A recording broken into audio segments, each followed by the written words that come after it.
I stood by the lake, the moonlight obscured by thick clouds, and the entire world seemed to be engulfed in endless darkness.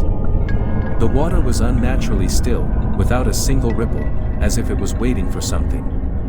I was alone, with my fishing gear ready. All I needed to do was cast the line into the water. The silence around me was deafening, only the wind whispered, as if warning me of something. I tried to ignore th. Time seemed to pass slowly, and the oppressive silence by the lake grew more intense.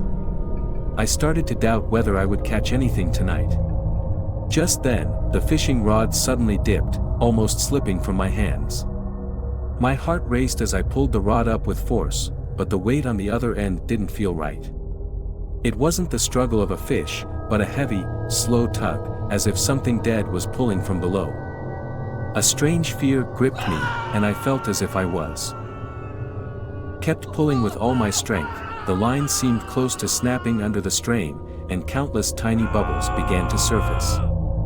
Then, a deep sound emanated from the bottom of the lake, a sound that seemed to come from some creature, filled with pain and anger.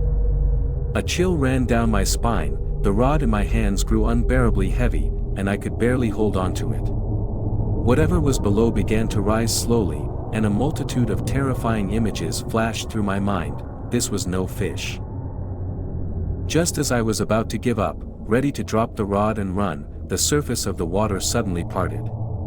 A pale, bony hand emerged from the water and grabbed my ankle in an instant.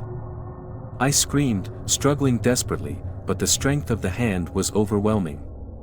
I felt its icy nails digging deep into my skin, pain and fear threatening to drive me insane. The coldness of that hand seeped through my skin, down to my bones, as if it intended to drag me to the bottom of the lake, to bury me there forever. I struggled in despair, finally kicking the hand away, and collapsed onto the muddy ground. The lake returned to its eerie calm, as if nothing had happened. Gasping for breath, I dragged my aching ankle and fled the lakeside.